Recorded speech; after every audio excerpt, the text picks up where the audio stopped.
Así inicia Es Noticia, noticia en profundidad. Qué placer acompañarles. Soy Tatiana Pérez y les saludo desde nuestra sede central en Caracas, en Venezuela. A partir de este momento, en la próxima hora, tenemos 3 temas que son noticia. Aquí están primero, como siempre, en titulares. Es noticia Venezuela, con las imágenes. Los presidentes de esta nación, Nicolás Maduro, de Colombia, Gustavo Petro, sostuvieron un esperado encuentro en el Palacio de Miraflores en Caracas. Ambos firmaron una declaración que recoge una amplia agenda de trabajo conjunto por venir. Analizamos este momento de relanzamiento de relaciones bilaterales. En noticia Brasil, después de 2 días rompe el silencio el presidente Jair Bolsonaro. Aunque explícitamente no reconoció su derrota el pasado domingo, dijo que respeta la Constitución. Minutos después, el ministro de la Casa Civil anunció el inicio de la transición del Poder Ejecutivo. Lo analizamos. En noticia Ecuador, violenta noche de domingo la que se vivió en Guayaquil. 7 atentados con explosivos, 2 policías asesinados, enfrentamientos con bandas criminales.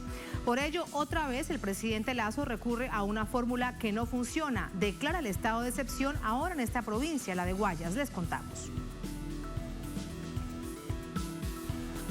En noticia, así comienza. Bienvenidos, bienvenidas.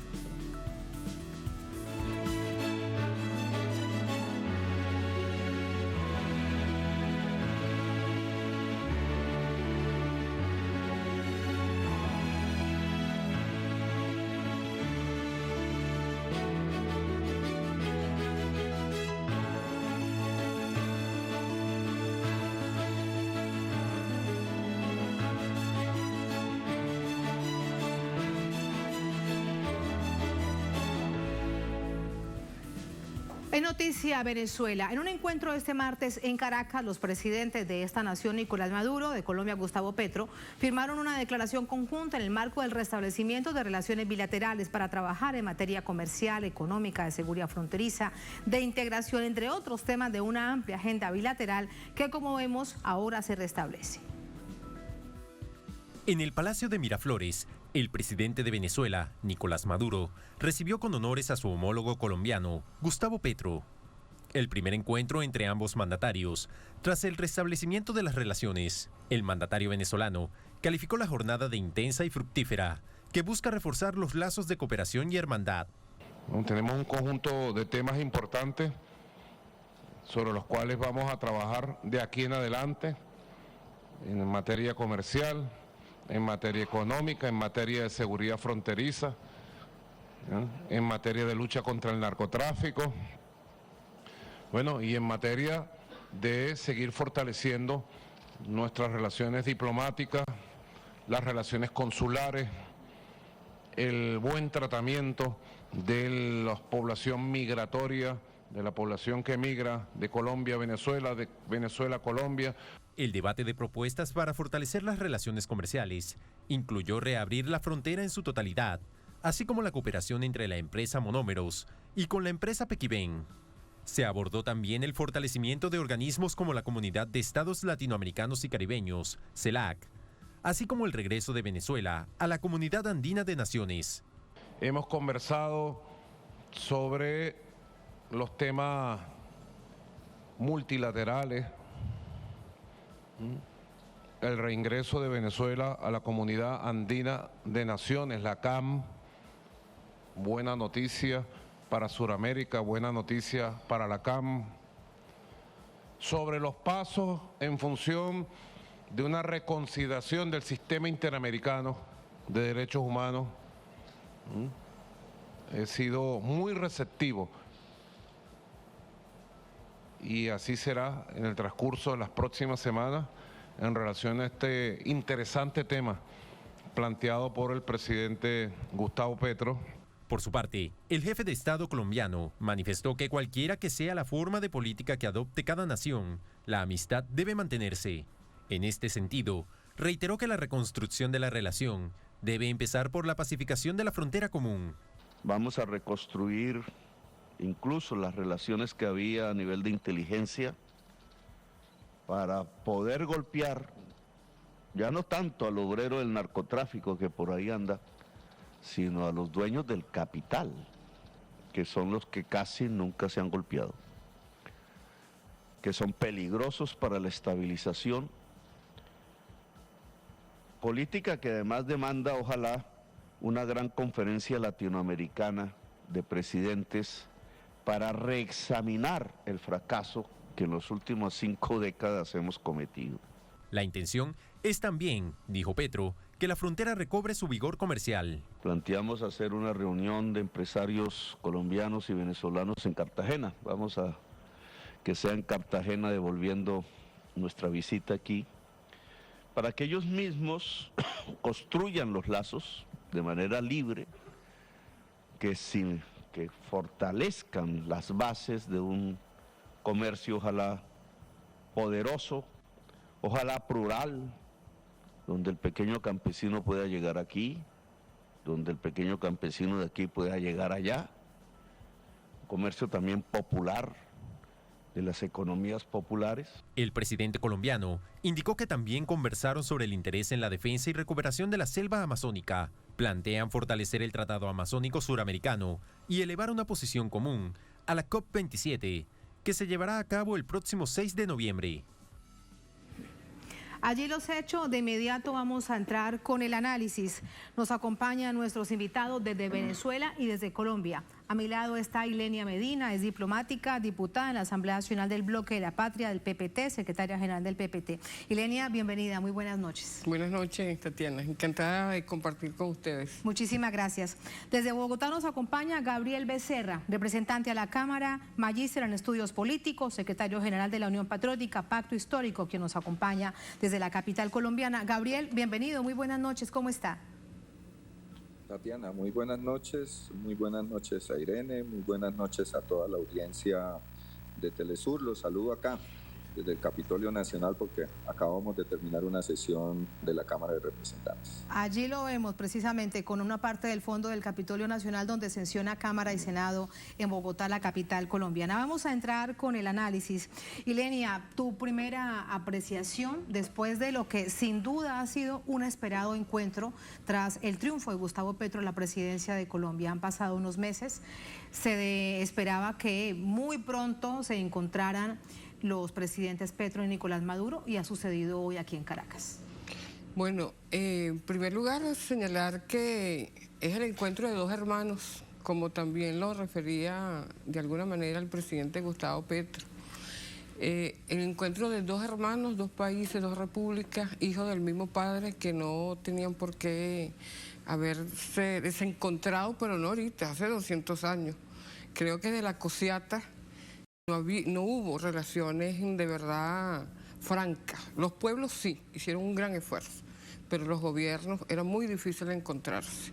Y creo que por vez primera hay una relación franca, pensamos franca, creemos en las definiciones señaladas por el presidente Petro, nos parecen coherentes, sinceras, responsables, consecuentes con el pacto histórico, Gabriel, y con el proyecto bolivariano. Te comentaba al principio que ese discurso de Petro, esas propuestas del presidente Petro, a quien cuando candidato siempre pensé que era la gran posibilidad de Colombia, de tener paz, de tener lo que necesita un pueblo, ser respetado y dignificado. Y que la unidad, los factores en Colombia era imprescindible, como la unidad la hemos construido justamente para darle todas las garantías a nuestro pueblo. Ahora, donde nosotros, en mi opinión personalísima, nos parece importante todas las propuestas en el orden bilateral, son correctas, son necesarias.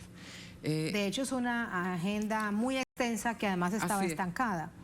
Muchos desafíos por delante. Muchos desafíos, muchos sueños frustrados, muchas cosas por resolver de manera inmediata. El tema de la frontera, que es una cuestión muy concreta, seguridad, paz y legalidad. Venezuela siempre estuvo sola en ese espacio. Siempre le tocó defender sola la frontera, era muy difícil, era siempre el planteamiento del presidente Chávez y ahora el presidente Nicolás Maduro, una frontera de paz, de seguridad y legalidad. Muy importante. Ahora el planteamiento que hace el presidente Petro nos parece importantísimo. Bienvenido al gobierno colombiano a defender la frontera. Que son con además Venezuela. más de 2.000 kilómetros, 2.219 kilómetros para ser de exacto, frontera. 2.200 kilómetros de frontera. 2.219. Vamos Ahora en lo multilateral sí, es un poco vamos, difícil entender. Ahora se los voy a consultar y a profundizar más adelante. Sí. Gabriel, escucharte acerca de este encuentro de hoy, adelante. Bueno, es un evento muy importante, yo diría que histórico, en el sentido de que desde hace 6 años parece imposible, pero así era. 2 presidentes que comparten una frontera tan grande de más de 2.000 kilómetros, que además comparten una cultura, una identidad de 2 estados hermanos, no se habían vuelto a reunir. Es como si uno dejara de hablarse con el vecino del apartamento, de la casa del lado, pensando que porque no se hablan el uno va a desaparecer del lado del otro, y es algo realmente irracional. Lo que están haciendo hoy los 2 presidentes, en el caso del presidente Petro, es cumpliendo una promesa de campaña que hizo a los habitantes de frontera, pero que también hizo a toda la ciudadanía y a la comunidad internacional, que era retomar una política exterior que no se guiara por los aspectos del fanatismo ideológico de un partido, de una postura personal, sino que respondiera a los principios de la comunidad internacional, de respeto a la soberanía de las naciones, de la autodeterminación de los pueblos, y asumir un proceso de reactivación de las relaciones entre 2 pueblos hermanos. Yo, en lo personal, soy cucuteño. Ningún cucuteño me dejará mentir, ni ningún norte santanderiano, ni ningún guajiro, ni ningún araucano. Nuestras vidas son imposibles de desarrollarse sin este vínculo fronterizo que de manera irracional se rompió y que inevitablemente se iba a recuperar. Entonces hay que saludar la actitud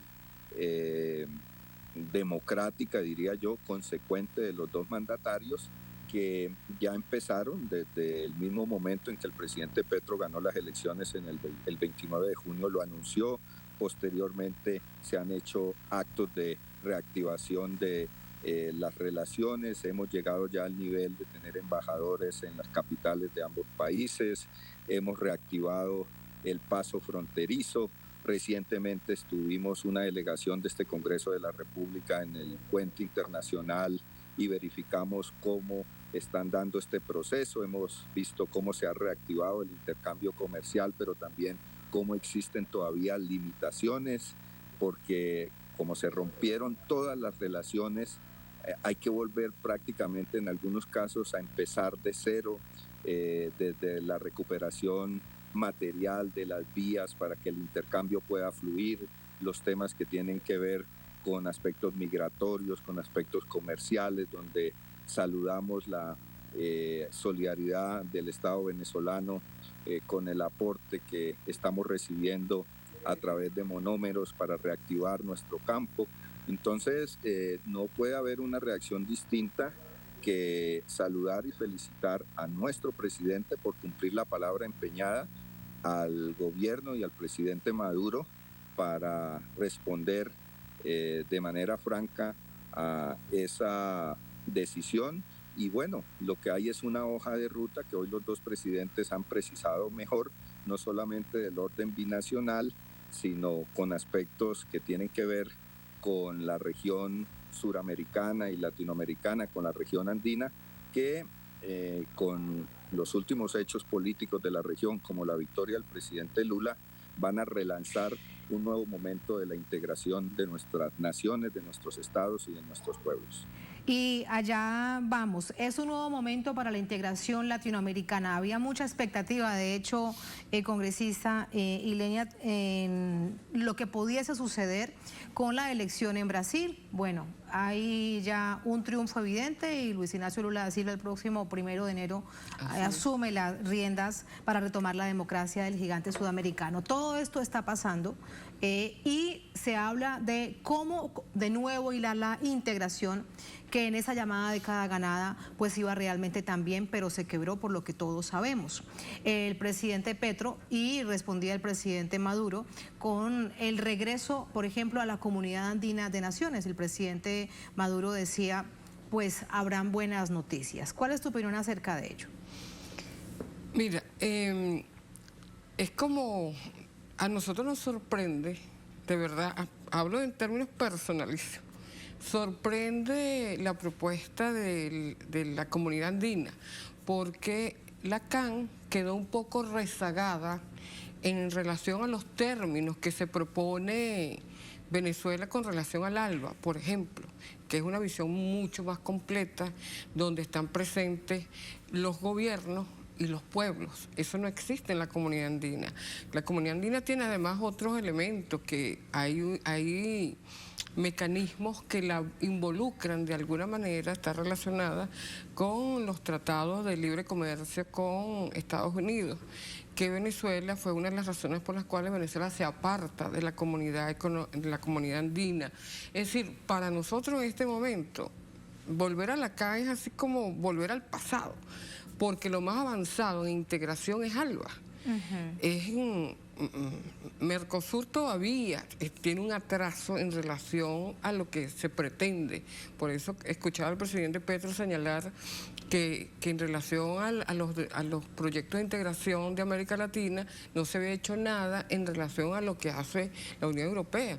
Bueno, si nosotros comparamos el ALBA desde la perspectiva conceptual y los mecanismos con la Unión Europea, está rezagada la Unión Europea. Entonces, es allí donde nosotros nos queda un poco, y el ALBA nos no tiene sorprende. las peleas intestinas que hay dentro de la Unión Europea.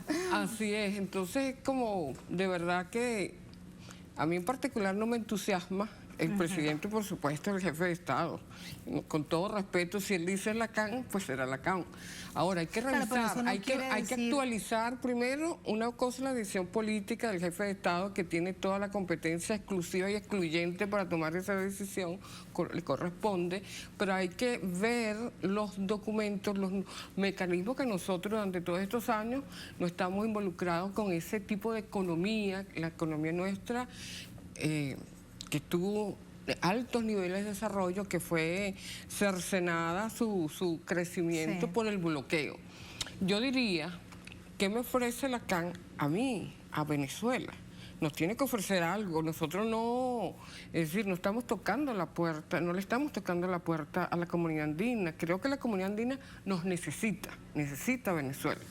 Entonces, desde esa perspectiva podemos entenderlo, pero leyendo un Twitter del presidente Petro, donde él señalaba que le iba a pedir a los integrantes de la comunidad andina que aceptaran a Venezuela. Eso es así como que en lo que es el diálogo, el discurso es muy importante. Yo decía, bueno, si él convoca a los jefes de Estado que integran la comunidad andina, los países de la comunidad andina, a discutir sobre pedirle a Venezuela, invitar a Venezuela que se incorpore, esa es otra cosa. Ahí yo lo puedo entender. Sí, porque Venezuela no está pidiendo pero nosotros no le estamos pidiendo a la comunidad y creo andina. que no, hemos demostrado que no la necesitamos. Pero en el marco de la integración y ganar desde esa perspectiva, claro, ahí podemos... En ese ganar desde la perspectiva de la cooperación así que nos ha es, enseñado el ALBA, por ejemplo. Pero además está también cómo retomar, tejer de nuevo los hilos de UNASUR y de CELAC. Así que me voy a Bogotá con Gabriel para preguntarte acerca de ello, en el marco de este nuevo momento que vive nuestra América Latina, pero en un mundo, y aquí hay una visión geopolítica muy compleja, donde necesariamente hay que moverse por bloques para poder negociar. Sí. Gabriel. Bueno, yo creo que tenemos unos puntos de coincidencia en los elementos que ha caracterizado la política exterior venezolana con lo que se está empezando a construir en la política exterior colombiana, que es un viraje, ¿no? Nuestra política exterior tradicionalmente está por decisión del régimen político colombiano articulada a la esfera principalmente de un hegemón que han sido los Estados Unidos desde el punto de vista político, desde el punto de vista económico, dentro de una concepción también de economía.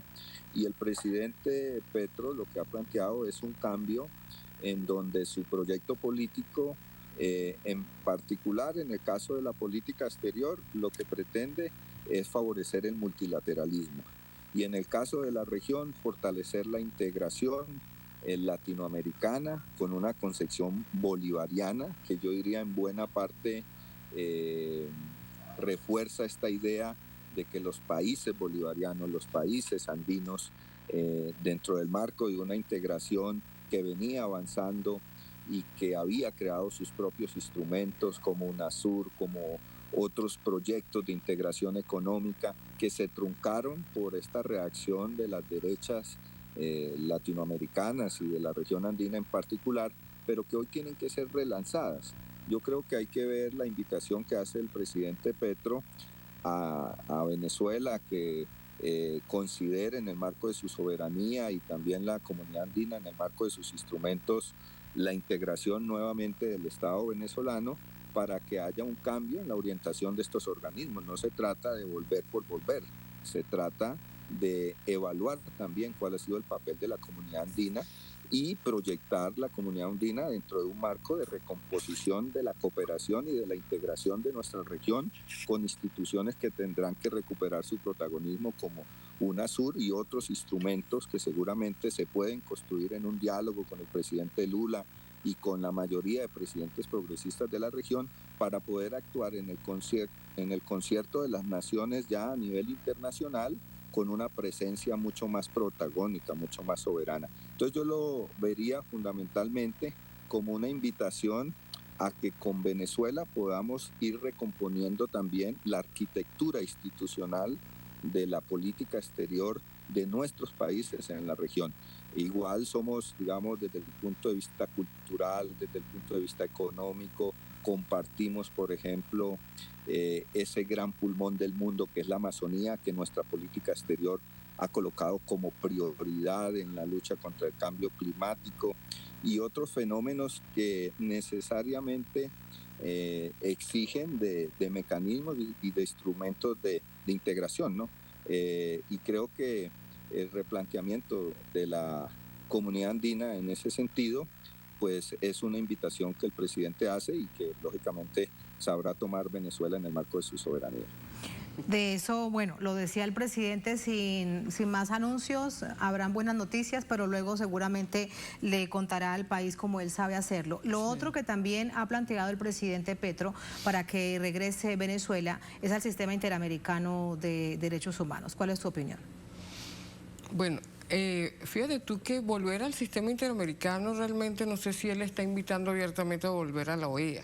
Es que necesariamente debería volverse a la OEA para ingresar al sistema interamericano de derechos humanos, al Ministerio de Colonias de Estados Unidos. Entonces, yo diría, si en mis manos estuviese de alguna manera, que no está, obviamente, somos el Poder Legislativo, pero diría, bueno, ¿qué me ofrece la OEA para volver? Desde la OEA hubo golpes de Estado contra Venezuela. Gabriel, no sé si me escucha Gabriel, pero claro, yo quiero informarle, Gabriel, que sí, a Chávez alguien le pidió que en su primera gira a Estados Unidos visitara la OEA.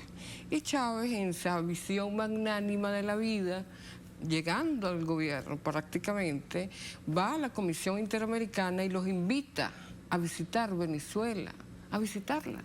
Ellos convirtieron esa visita de buena fe del presidente Chávez en una visita in loco. Estuvieron unas horas y en esas horas levantaron un informe, no sé cómo, ni cuándo, ni dónde, donde colocaban ya a Venezuela en el banquillo de los acusados.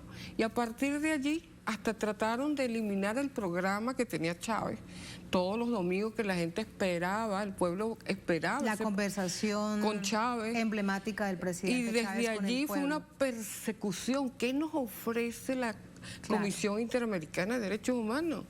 Es decir, el golpe contra Evo Morales viene porque la comisión está muy integrada a la Secretaría General de la OEA. A mí me dicen, bueno, si es sobre eso, vamos a hacer unos cambios. En primer lugar, que se comprometa... A respetar la autodeterminación de los pueblos. Así es, a sacar la sede de la OEA de Estados Unidos, el levantamiento absoluto de las medidas coercitivas unilaterales comprometerse a no ejercer la coerción como política de Estado, a que Almagro pida perdón y rinda cuentas de los exabruptos que ha cometido con todos los países. Eso de verdad que hay esas cosas, de verdad que no entiendo la propuesta del presidente Petro, a quien respeto y admiro además por su valentía, por su coraje, pero es un poco como que no compagina un discurso completo, extraordinario, con esas propuestas de ese tipo. Lo que creo es que sí, hacer un sistema en materia de derechos humanos vinculado a la CELAC sí es necesario, sí es importante. Y en la UNASUR, que además está en deuda. UNASUR, todos los mecanismos que se desarrollaron en esa época de oro, la década de oro, es necesario, es importante, pero no con esa visión de coerción y de subordinación. No, de verdad que yo estuve 5 años en la OEA como diplomática. Yo fui diplomática de Venezuela ante la OEA. Participaron en el golpe de Estado la Comisión Interamericana, fueron parte del golpe. Ellos tendrían que cambiar su postura sobre los medios de comunicación que agreden, inventan, descalifican, dañan. Esa es la visión de dominación mediática que utiliza Estados Unidos. Serían demasiados cambios, es preferible comenzar algo nuevo, fresco, donde todos la construyan. Yo lo viví, no es que me lo contaron, yo lo viví en carne propia. Cómo fueron construyendo el golpe de Estado contra el presidente Chávez, cómo se sumaron a descalificar y a montar matrices totalmente negativas en correlación con los medios de comunicación de Estados Unidos y en Venezuela. Y de eso lo han, de hecho, mantenido hasta hoy. Exactamente. Porque igual, no ha cambiado. Cuando no se logra, recuerda, declarar la Carta Interamericana sobre Venezuela, crean el Grupo de Lima. Faltaba solamente uno por decir adiós, del Grupo de Lima, que es el presidente Bolsonaro. Pero te puedo decir que el invento de la Carta Democrática Interamericana surgió luego del viaje, de la participación de Chávez en la Cumbre de las Américas en Ottawa, Canadá, cuando Chávez tiene el valor de solito en esa cumbre colocar 2 asteriscos, uno sobre el ALCA y otro sobre la democracia representativa, diciendo nosotros tenemos la participativa. A partir de allí le declararon, lo condenaron a Chávez. Nos dijeron a nosotros en una cosa que se llama Diálogo Interamericano, que es una ONG, nosotros le decíamos el monólogo norteamericano, le vamos a dar 1 año a Chávez. No, le dieron un poquito más y le dieron un golpe de Estado. Simplemente porque colocó 2 asteriscos. Dijeron, este de verdad es un enemigo de nuestro modelo de dominación. Claro. No han cambiado, Gabriel. Son exactamente iguales y peores. Porque en tiempo real, cómo promovieron esa masacre en Bolivia, cómo prácticamente coadyuvaron... Pues dieron la estocada final del golpe de Estado. Gabriel, conocer tu opinión acerca de ello. No, yo comparto en términos generales la caracterización que se hace a propósito de un instrumento de integración de la región como es la Organización de Estados Americanos, que entre otras cosas fue creada aquí en Bogotá en el contexto pues del asesinato de nuestro mártir Jorge Eliezer Gaitán, atada a una concepción fundamentalmente instrumental de los Estados Unidos, ¿no? Creo que nadie medianamente serio que conozca la historia de la OEA puede dejar de reclamar esa dependencia que ha tenido este instrumento a la política exterior de los Estados Unidos y en consecuencia cómo ha sido utilizada no precisamente para favorecer la integración, la soberanía, el respeto de la autodeterminación de los pueblos, de las naciones, sino por el contrario, para interferir. Creo que en eso, pues, el presidente Petro es autónomo en sus opiniones, pero pensaría por su trayectoria que en general tiene opiniones que comparte. Ahora bien, nosotros que hemos vivido una guerra de más de 50 años, también hemos tenido que salir al escenario internacional a reclamar garantías de justicia, de garantías de respeto a nuestra democracia y hemos acudido a todos los escenarios internacionales. Yo soy representante del pacto histórico, pero dentro del pacto histórico de un partido al cual le fueron asesinados alrededor de 6.000 integrantes, 2 candidatos presidenciales, alrededor de 15 congresistas. Y en la justicia interna no fue posible garantizar verdad ni reparación y tuvimos que recurrir a organismos internacionales, dentro de esos al sistema interamericano, y está próximo a salir una condena del Estado colombiano que hace justicia a la luz de los derechos internacionales, condenando el Estado frente a su responsabilidad.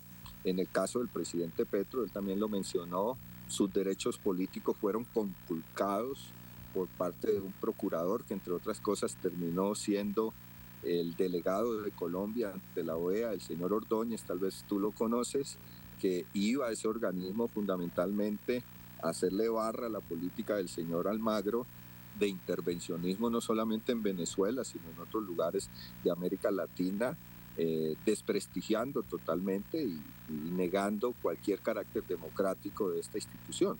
Entonces, seguramente nosotros no estamos pidiendo, digamos, el retorno de Venezuela a ciertos organismos.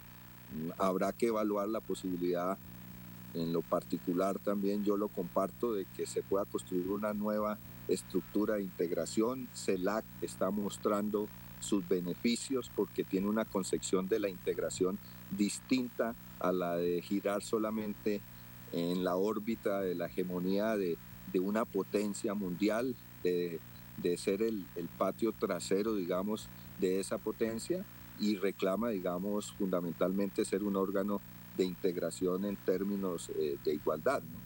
Nosotros también hemos recurrido a la Comisión Interamericana de Derechos Humanos recientemente, después de la protesta del año pasado, y hemos exigido que su intervención sea a la luz de la defensa de los derechos humanos, de los instrumentos de Naciones Unidas, de las cartas que garanticen realmente el derecho a la protesta y a la vida y a las demás garantías. Y la experiencia, digamos, en el caso nuestra ha sido esa, y desde esa experiencia pues el presidente ha hecho incluso la reflexión. Pero en cualquier caso, lo que yo pienso es que Venezuela no está sola, que Venezuela cuenta con Colombia para que su voz no sea aislada en el concierto latinoamericano. Creo que hoy más que nunca eso es imposible, y que sobre la base de la soberanía del Estado venezolano, el retorno a estos foros internacionales pues contará con un acompañamiento de Colombia, y yo diría de Brasil y de otras naciones, sobre la base de la no intervención, sobre la base realmente del respeto a la filosofía de una carta que puede sonar muy bien en el papel, pero que en la práctica ha sido distorsionada. Entonces, ante todo, el respeto a las decisiones soberanas de cada Estado, y la invitación al diálogo para que se recupere una arquitectura de la integración política, económica, cultural de nuestros pueblos, empezando por Sudamérica, por la región andina, por Latinoamérica, que ya tenemos la CELAC. Es lo que a mí en particular me gustaría resaltar de la invitación que ha hecho el presidente Petro, que lógicamente es eso, ¿no? Una invitación que tendrá que evaluarse por parte de Venezuela. Y en el marco de una reunión histórica que además involucra a 80 millones de habitantes, 50 de Colombia, 30 de Venezuela. Gabriel, muchísimas gracias por ese análisis. Muy buenas noches. Gracias, Gabriel. Bueno, a ustedes un abrazo grande como hermanos latinoamericanos. Muchísimas gracias. Ilenia, muchas gracias. Muy buenas noches. Gracias a ti. Gracias. Así vamos a la primera pausa en esta emisión de Es Noticia. Al volver en Noticia Brasil. Después de 2 días de silencio, habló el presidente Jair Bolsonaro. Aunque explícitamente no reconoció su derrota el pasado domingo, dijo que respeta la Constitución. Minutos después, el ministro de la Casa Civil anunció el inicio de la transición del Poder Ejecutivo. Lo analizamos en minutos. Estamos en Es Noticia.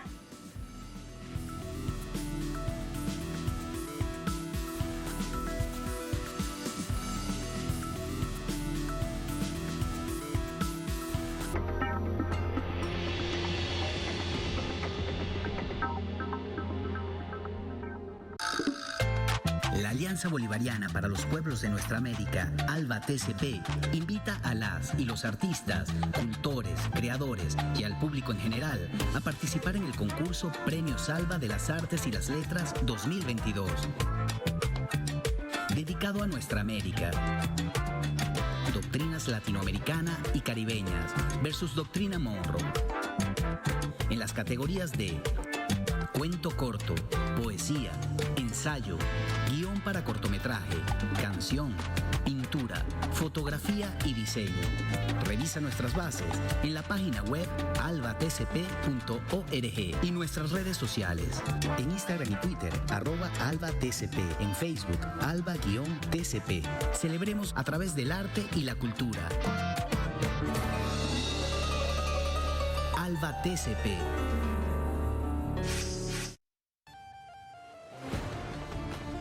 Cada año miles de personas abandonan su tierra para alcanzar nuevos horizontes. Una realidad de pueblos que luchan por su libertad. Conoce las diversas causas de quienes viven entre fronteras. Jueves. Solo por Telesur. El Gobierno Nacional facilita el diálogo para un censo técnico. Todos estábamos contentos con la posición de apertura ya del gobierno. Se ha dado el uso de la palabra absolutamente a todos con la voluntad y apertura para que presenten todas las propuestas. Cada alcalde dio su versión respecto al tema de las fechas y nosotros estamos convencidos de que el censo es técnico y no político. Felicitar a nuestro hermano presidente por esa posición importante, democrática, de poder convocar a los actores fundamentales. Hubo mucha paciencia por parte del presidente que acompañó toda la reunión y parte también de todos los alcaldes que hemos estado, especialmente de capitales, más los sectores. Lo que se ha buscado es de que cada uno de los municipios dé a conocer sus propuestas, cada uno ha emitido ya su criterio sobre el tema. Esa es la muestra y la apertura que tiene nuestro presidente, nuestro gobierno nacional, de seguir construyendo este censo con consenso. Unidos, estamos saliendo adelante.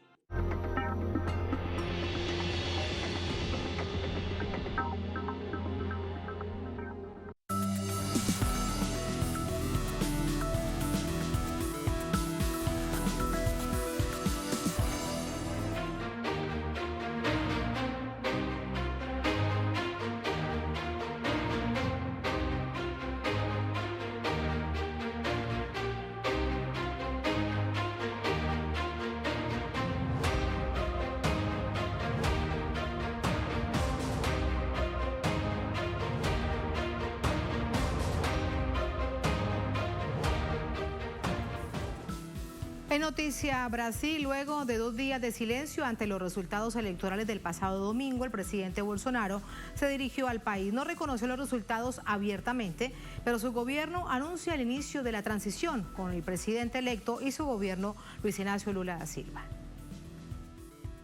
Tras 2 días de silencio, el presidente saliente de Brasil, Jair Bolsonaro, afirmó que acatará el mandato de la Constitución y confirmó el inicio de la transición de su gobierno.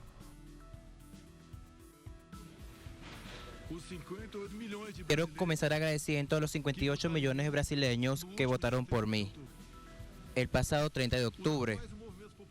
Los actuales movimientos populares son frutos de indignación y sentimiento de injusticia de cómo se dio el proceso electoral. Las manifestaciones pacíficas siempre serán bienvenidas, pero nuestros métodos no pueden ser los de la izquierda, que siempre han perjudicado a la población, como invasión de propiedades, destrucción de patrimonio y limitación del derecho al libre tránsito. La derecha surgió de verdad en nuestro país. Nuestra representación robusta en el Congreso demuestra la fuerza de nuestros valores: Dios, patria, familia y libertad. Formamos diferentes liderazgos en Brasil. Nuestros sueños siguen más vivos que nunca. Estamos a favor del orden y el progreso. Aún enfrentando todo el sistema, superamos una pandemia y las consecuencias de una guerra. siempre se me etiquetó como antidemocrático y, al contrario de mis acusadores, yo siempre jugué dentro de la Constitución, actué dentro de la Constitución. Nunca hablé de censurar los medios y las redes sociales. Como presidente de la República y ciudadano, continuaré cumpliendo todos los mandamientos de nuestra Constitución. El ex candidato, que buscó la reelección por el Partido Liberal, no hizo mención a la victoria comicial del candidato del Partido de los Trabajadores, Luis Ignacio Lula da Silva, pero pidió a sus seguidores levantar los bloqueos de carreteras que mantenían sus adeptos en señal de rechazo al triunfo de Lula da Silva. Luego del discurso del presidente, el ministro de la Casa Civil, Ciro Nogueira, confirmó que Bolsonaro autorizó la transición de gobierno que comenzará el jueves próximo. El presidente Jair Mesías Bolsonaro me autorizó, con base en la ley, cuando se me indique, vamos a iniciar el proceso de transición. La presidenta del PT, según ella, en nombre del presidente Lula, dijo que el jueves se formalizará el nombre del vicepresidente Geraldo Alckmin. Esperemos que se formalice esto para cumplir la ley en nuestro país. La policía de Brasil levantó más de 240 bloqueos en las carreteras. Sin embargo, se mantienen algunos cierres. El levantamiento del bloqueo ocurrió luego de un llamado del presidente del Tribunal Superior Electoral de Brasil, Alexandre de Moraes, a desbloquear de manera inmediata las carreteras y vías públicas para el libre tránsito. ¿Cuál es la situación esta noche en el país? Le preguntamos a Nacho Lemo, nuestro corresponsal permanente en Sao Paulo. Hola Nacho, adelante, buenas noches. Saludos Tati, buenas noches. Finalmente, después de 40 horas prácticamente, el presidente Jair Bolsonaro se decidió a hablar sobre lo ocurrido en el balotaje de las elecciones presidenciales, sobre su derrota en el balotaje de las elecciones presidenciales. No felicitó a Lula da Silva, no reconoció su derrota, pero en principio afirmó que ya estaba dando con la cesión a la palabra de su ministro de gabinete, como se conoce en algunos países, al ministro de Casa Civil en Brasil, Ciro Nogueira.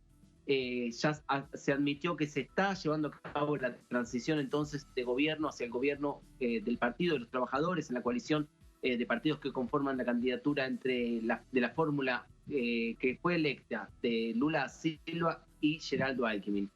Como bien decía en el informe, la presidenta del Partido de los Trabajadores, Gleisi Hoffmann, confirmó que será Geraldo Alckmin, el vicepresidente electo, el responsable por llevar a cabo la transición, esa negociación de casi 2 meses hacia el 1 de enero, cuando suma el gobierno de Lula da Silva. Esta decisión se formalizará el próximo jueves. Y por otro lado, Bolsonaro se refirió a los bloqueos en las rutas llevados a cabo por grupos bolsonaristas, por grupos ruralistas. Hemos visto durante la jornada de ayer algunos de los bloqueos en Sao Paulo, y al frente de estas manifestaciones que bloquean rutas estratégicas en Brasil, hay sectores del agronegocio y también sectores bolsonaristas, grupos muy reducidos, pero que impactan a larga escala rutas estratégicas de Brasil. Lo que ocurrió durante la jornada de ayer, en principio, una connivencia por parte de la Policía de Tránsito Federal, que luego se fue desarticulando con la decisión de la Corte Suprema, que obligó a la Policía de Tránsito a que libere las rutas en Brasil, que están causando ya algunos problemas. Hoy hemos visto algunas largas filas en puestos de gasolina, desabastecimiento en muchos de ellos, también algunas denuncias porque las ambulancias no conseguían pasar por las rutas, también alertas en hospitales por desabastecimiento de oxígeno. Poco a poco se van liberando las rutas, pero el impacto ha sido grande. De todos modos, Bolsonaro pidió que se liberen las rutas a sus seguidores. También lo hizo el hijo de Bolsonaro, Eduardo Bolsonaro, en mensajes por redes sociales. Hay una muestra de que Bolsonaro esperó cerca de 40 horas en cuanto estaban ocurriendo estos bloqueos. No tuvieron una convocatoria masiva a estos bloqueos, pero sí generaron un impacto y caos social.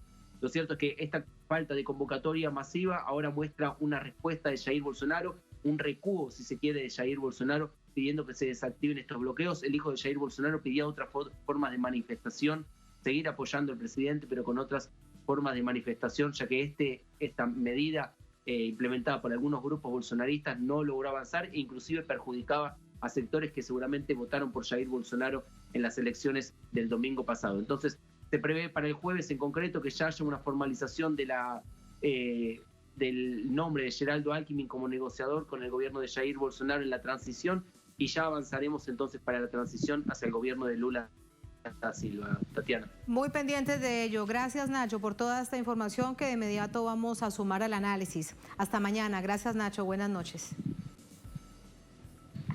Nuestro invitado para análisis ya en pantalla, Breno Alman, periodista, director de Ópera Mundo, y nos acompaña también desde Sao Paulo. Hola, Breno, bienvenido, muy buenas noches. Buenas noches, Tati. Gracias por la invitación. Gracias a ti siempre. Escuchando a Nacho, me surgía la siguiente inquietud: más de 40 horas en las que el presidente no se pronuncia, pero aparecen estos bloqueos de vía que además dificultaban el libre tránsito entre ciudades importantes en el país, es decir, donde hay un flujo de tránsito muy fluido en Brasil. Si lo que el presidente estaba buscando era algo así como el Capitolio de Trump, cuando no reconoce los resultados y se invade por parte de los grupos extremistas, ultraconservadores que lo acompañaron a él en toda esa narrativa de que había fraude y que ningún sistema servía en el país porque todo era ilegal. Mira, yo creo que hay una inspiración en Trump, en esa actitud de Bolsonaro, pero Bolsonaro ha calculado sus movimientos políticos para no llegar a una situación donde abiertamente apoye a los camioneros o mismo que reivindique o denuncie fraude en el proceso electoral. Bolsonaro está en un juego doble. De hecho, ha lanzado la toalla, o sea, ha reconocido en términos factuales la elección del presidente Lula, y ya empezó el proceso de transición. Enseguida, la intervención de Bolsonaro, habló su ministro Ciro Nogueira, y Ciro Nogueira dijo que bajo la autorización del actual presidente ya se había empezado el proceso de transición, que acá en Brasil es reglado por una ley muy específica.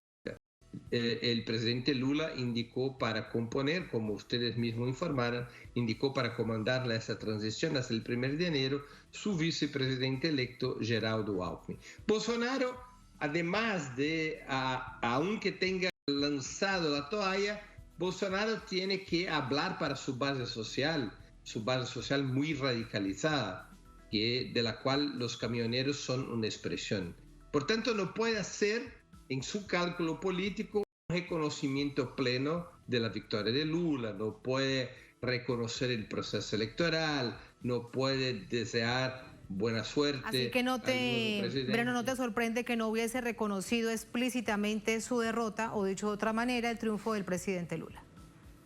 Claro, no iba a hacerlo. Bolsonaro trata de mantener movilizada su base social, trata de mantener un vínculo con esos que fueran, por ejemplo, con los camioneros que se fueran a las carreteras para bloquearlas, y también con quizás los miles de bolsonaristas que mañana van a hacer manifestaciones delante de los cuarteles, que es la convocación que está siendo hecha por las redes sociales. Pero el bolsonarismo no tiene fuerza, ni apoyo institucional, ni apoyo militar, ni apoyo de la burguesía, ni apoyo de la Casa Blanca para una operación golpista que sea efectiva. Lo que trata de hacer es una demostración de fuerza, una demostración de que va a seguir adelante como líder de la ultraderecha, trata de se reposicionar como el jefe de la oposición conservadora contra Lula. Y para eso tiene que mantener esa su base radicalizada con vínculos de confianza en él. Por eso hace también un discurso tan ambiguo como lo que ha hecho hoy por la tarde en el Palacio del Planalto. Pero la cuestión fundamental es, lanzó la toalla, el proceso de transición ha tenido inicio. Allí, por ejemplo, en este breve discurso, en esa breve declaración además que leyó, dice que ha sido un honor ser el líder de millones de brasileños que como él defienden la libertad económica, la libertad religiosa, la libertad de opinión, la honestidad, los colores verde y amarillo de nuestra bandera, es lo que él enfatizaba. Pero ¿para quién iba este discurso? Se ha pasado exactamente 4 años, porque es que es realmente hasta risible todo lo contrario. Sí, pero él se utiliza de esas banderas para garantizar que el campo conservador que va a estar en contra Lula tenga a él, Bolsonaro, como su jefe. Bolsonaro ha decidido, ha analizado, ha calculado, creo, que no tenía fuerza para una solución golpista y ahora hace una apuesta en el futuro. Bolsonaro tiene los ojos en 26, tiene los ojos en hacer oposición a Lula, tiene los ojos en ser, vuelvo a repetir, el jefe de esa oposición conservadora. Su discurso ha sido calculado para ese objetivo, para impedir su reemplazo en el liderazgo del campo conservador por otros nombres más moderados o por otros nombres de la vieja derecha liberal. Él trata de mantener unificado la extrema derecha y poner la extrema derecha con condiciones político-institucionales, sociales, de hacer, digamos, la transición del gobierno a la oposición y mantener fuerza para combatir el gobierno Lula. Que comienza el próximo 1 de enero con el restablecimiento de la democracia del gigante sudamericano por el bien de más de 200 millones de habitantes. Breno, gracias siempre por tu análisis. Un abrazo, buenas noches. Un abrazo, siempre a la orden de Telesur. Hasta luego, muchas gracias. Así vamos a la última pausa en esta emisión de Es Noticia. Al volver en Noticia, Ecuador. Violenta noche de domingo la que se vivió en Guayaquil, 7 atentados con explosivos, 2 policías asesinados, enfrentamientos con bandas criminales. Por ello, otra vez el presidente Lazo recurre a una fórmula que no funciona, declara el estado de excepción en la provincia. Les contamos al volver. Estamos en Es Noticia.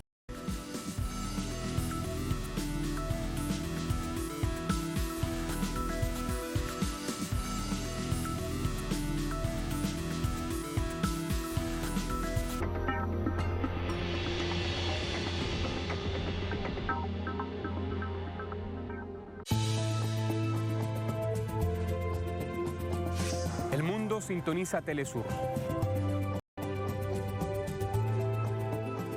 Soy Leonel Retamal, desde Caracas, Venezuela.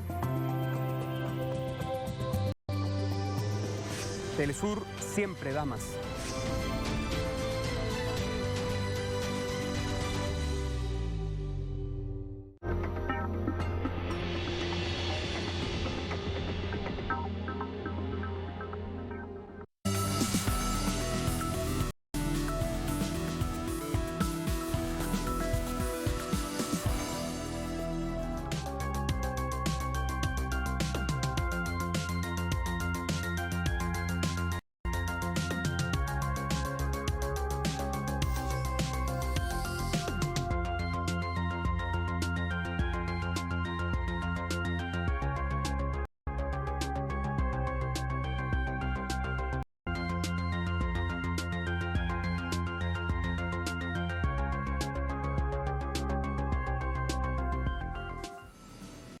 En Noticia de Ecuador, de nuevo, se viven escenarios de violencia en la ciudad costera de Guayaquil. Se soporta una jornada violenta con fuertes detonaciones que dejaron daños y policías asesinados.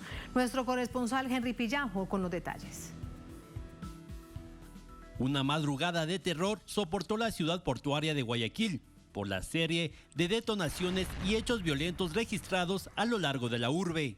Varios vehículos, entre ellos unidades policiales, estallaron en 6 lugares y miembros de la Policía Nacional fueron asesinados y otros resultaron heridos. Nosotros tuvimos 6 atentados con explosivos en la ciudad, en la zona 8, en la ciudad de Guayaquil, y 3 en la ciudad de Esmeraldas.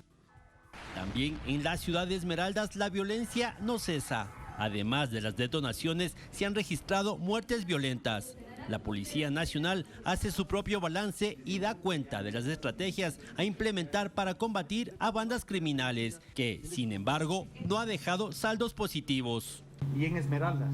En Esmeraldas ya se ha incrementado 200 policías adicionales, se ha fortalecido las unidades de inteligencia e investigación con más personal especializado y se van a destinar algunas de esas unidades para operar directamente en Esmeraldas, especialmente de la unidad antisecuestros. El gobierno enfatiza que los hechos violentos son reacciones a las acciones que emprende sobre el crimen organizado y de los operativos que se aplican como el traslado de internos de la cárcel de Guayaquil, conocido como la penitenciaría. Esta planificación y estas operaciones que buscan establecer y restablecer el control en los centros penitenciarios seguramente tendrán consecuencias, y esas consecuencias tratan de decir al Estado que no continuemos con esas operaciones.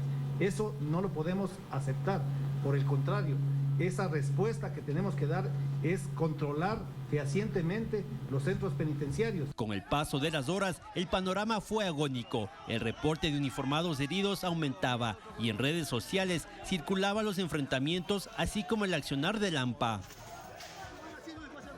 Expertos afirman que el incremento de la criminalidad y violencia radica en la debilidad de la institucionalidad del Estado y en el cambio de las estrategias de la lucha contra el narcotráfico.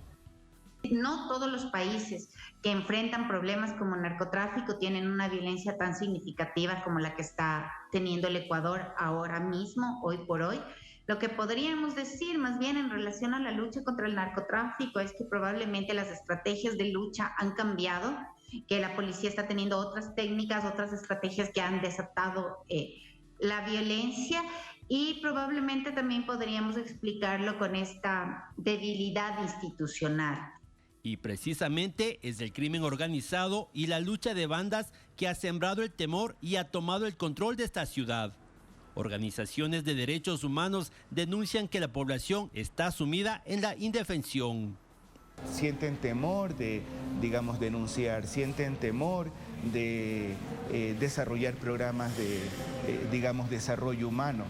En realidad, lo que está pasando en las comunidades de Guayaquil se constituye en una condición de rehenes de estas organizaciones comunitarias, de estas organizaciones criminales, ahí más bien. Mientras el gobierno defiende su gestión y la institucionalidad de la policía, los atentados continúan sin tregua y al mismo tiempo la población exige medidas y políticas contundentes que frenen la inseguridad. Henry Pillajo, Telesur, Ecuador. Con esa radiografía de un momento complejo que vive el Ecuador, en particular durante esta coyuntura, la provincia de Guayas y de Esmeralda, ponemos punto final a esta emisión de Noticia. Un placer como siempre, será hasta mañana, sigan con nosotros.